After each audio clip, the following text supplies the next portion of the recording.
Mau HP ngebut dan desain beda, terus budget di bawah 2 juta. Emang ada?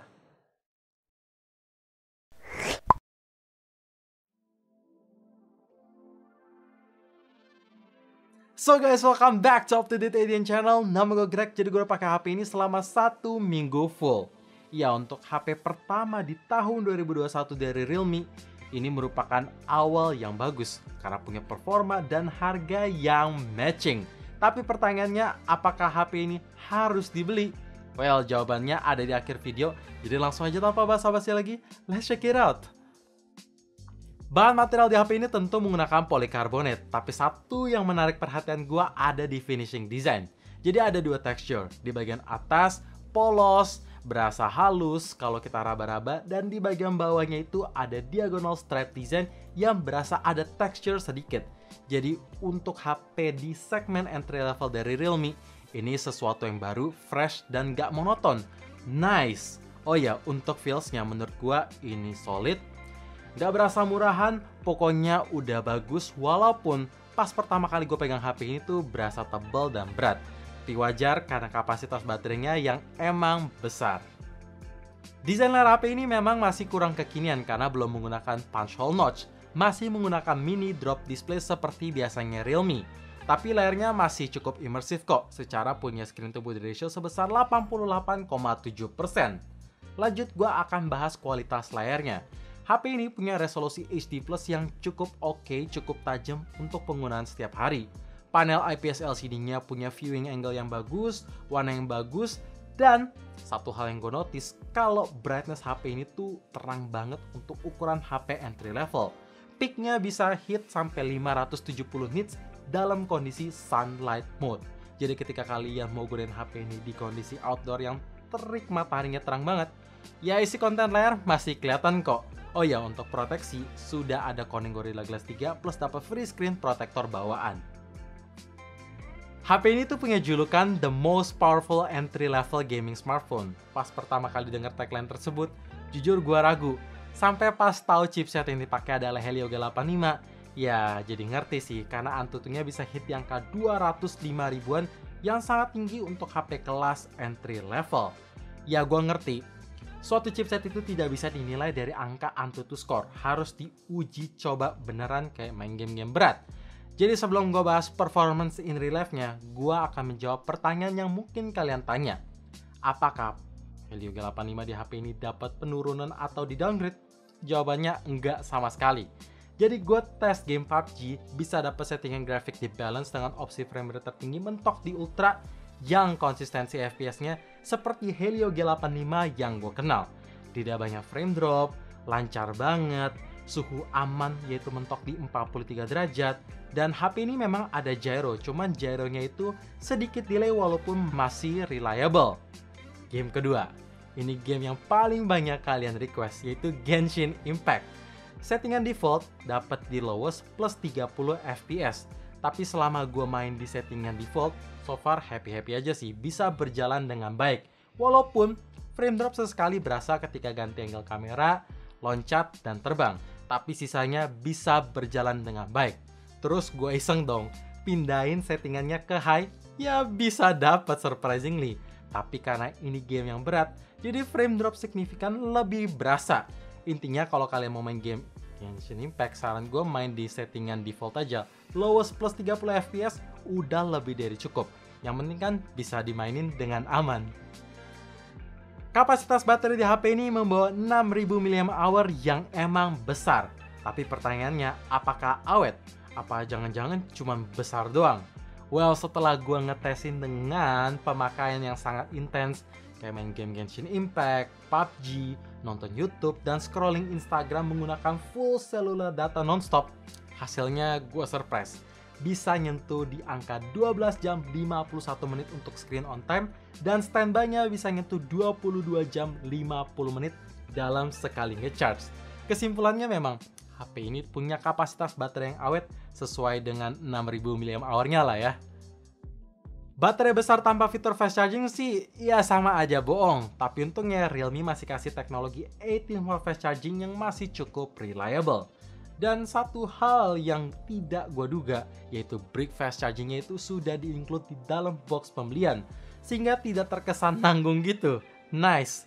Oh ya, gue ngetesin ngecharge dari angka 5-100% fully charge, HP ini tuh makan waktu sekitar 3 jaman lebih. Memang masih takes time, tapi gue nggak kebayang sih, kalau misalkan brick chargingnya cuma 10 watt, bisa makan waktu berapa lama. Intinya masih cukup reliable dan port chargernya sudah menggunakan Type-C. Kamera belakang di HP ini membawa setup dual kamera dengan resolusi primary lensnya menggunakan 13 megapiksel f2.2 dan lensa kedua adalah 2 megapiksel portrait lens. Untuk hasil foto di kondisi daylight harus gue bilang hasilnya itu cukup bagus karena dynamic range-nya masih dapet. Warna oke lah, masih eye pleasing walaupun saturation dan shadow itu kurang angkat. Dan dalam segi detail, ini masih tajam berkat ada extra software sharpening yang untungnya tidak terlalu powerful, sehingga tajamnya pas aja. Jadi overall menurut gua cukup bagus. Hanya aja untuk low light nanti akan gua bahas ya. Narzo 30A cuma punya satu varian yang masuk di Indonesia, yaitu 4/64GB dengan teknologi RAM sudah menggunakan LPDDR4X dan internal memori menggunakan eMMC 5.1. So far dipakai multitasking bisa berjalan dengan baik karena aplikasi yang running di background bisa banyak selama tidak dicampur games. Hanya aja, kadang sesekali ketika gua switching apps ada berasa stutter sedikit karena wajar masih menggunakan eMMC. Tapi overall udah oke sih. HP ini masih punya sensor sidik jari konvensional. Posisinya ada persis di bagian belakang atas tengah yang udah gampang dijangkau. Untuk performa unlocknya gue heran sih. Bisa gue bilang ini adalah HP entry level dengan performa fingerprint tercepat yang pernah gue coba. Karena sekali tap bener-bener instant unlock. Nice, plus akurat juga. Oh ya, fitur face unlock tersedia dan punya performa yang cepat. Dengan catatan, kondisi cahaya juga cukup ya. Tapi emang fingerprint di HP ini asli cepet banget, parah. Speaker di HP ini tentu membawa single bottom fairing speaker yang kualitas suaranya bagus. Untuk tingkat volumenya udah cukup keras, treble dan clarity berasa banget, dan bass masih sedikit berasa. Jadi seperti biasa, make sure kalian pasang earphone ataupun headset supaya bisa mendapat kualitas gambaran dari HP ini. Langsung go play di volume 100%.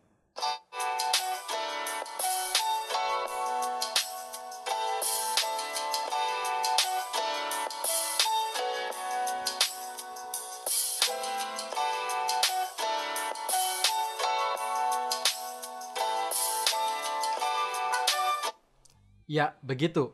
Tapi kalau misalkan dirasa kurang immersive, tenang, port Jack 3.5 masih ada kok. Di bagian expansion, HP ini masih membawa triple slot tray. Artinya, kalian bisa taruh dua nomor bersamaan, plus tambahin ekstra memori menggunakan microSD yang support sampai 256GB. Jadi buat kalian yang ngerasa kalau internal memori 64GB di HP ini kurang cukup, ya microSD solusinya.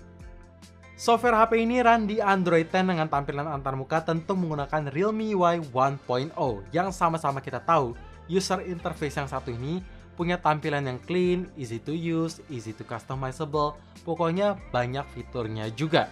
Tapi satu yang tidak gue duga, kalau lifespan di HP ini tuh panjang as in HP ini bakal terima update Realme UI 2.0 plus Android 11 di tahun ini. Jadi lifespan-nya udah sangat aman. Buat kalian yang tanya kapan pastinya, ya gue nggak tahu sih. Masalah waktu aja. Yang pasti tahun ini. Oke guys, jadi kalian udah lihat kelebihan-kelebihan yang ada di entry level gaming smartphone ini. Memang sangat menjanjikan. Tapi kalau ditanya apakah HP ini ada kurang, ya jawabannya tentu ada. Karena tidak ada smartphone yang sempurna. Rata-rata kekurangannya ada di sektor kamera dan masalah software. Jadi langsung aja kita bahas kekurangan pertama. Kekurangan pertama di HP ini menurut gua masih bisa dimengerti secara kelasnya itu entry level, yaitu perekaman video di kamera belakang maupun depannya tidak tersedia fitur EIS atau Electronic Image Stabilization. Jadi hasil video stabil atau tidaknya itu tergantung tangan kalian. Untuk screen responsitivity unit yang sekarang gue pegang masih kurang responsif. Dipakai scrolling dan main game ada berasa sedikit delay touch. Jadi gue berharap semoga Realme bisa cepet-cepet kasih software update untuk fix delay touch-nya ya. Kamera depan di HP ini membawa resolusi 8 megapiksel yang hasil fotonya itu to be honest menurut gua udah cukup bagus, tapi masih perlu banyak improvement. Dalam segi detail memang tajam, tapi tajamnya itu kadang kurang konsisten di beberapa skenario. Skin tone kurang natural, masih kekuningan, dynamic range-nya kurang angkat, dan cuttingan portrait masih bisa diimprove supaya lebih rapi lagi. Ya gue tahu sih ini hanya masalah waktu aja. Seiring di update software harusnya makin membaik. Bukaan cahaya di kamera belakang primary lens HP ini tuh kecil. Jadi ketika dipakai mau foto kondisi low light, detailnya kurang angkat dan kontrasnya pun juga kurang terang. Biasanya Realme tuh selalu kasih kamera belakang dengan bukaan cahaya f1.8 atau f2.0. Tapi HP ini tuh f2.2.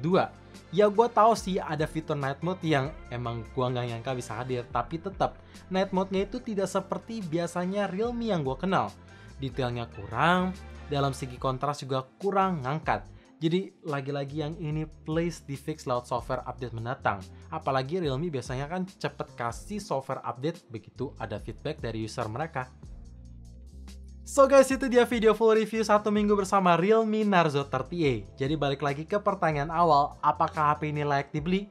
Jawabannya buat kalian yang emang lagi cari smartphone di harga 1 jutaan yang mengutamakan performa ngebut, desain beda, baterai besar untuk dipakai gaming seharian, dan fitur banyak sesuai tagline HP ini, ya jawabannya worth it. Tapi kalau kalian tanya apakah Realme Narzo 30A Pro akan masuk di Indonesia, jawabannya gue nggak tahu, hanya pihak Realme Indonesia yang tahu. So thank you for watching, jangan lupa like dan subscribe channel ini sekaligus nyalain notifikasinya juga supaya kalian tahu kapan video baru diupload. And as always, stay safe, stay healthy, dan stay updated with up to date.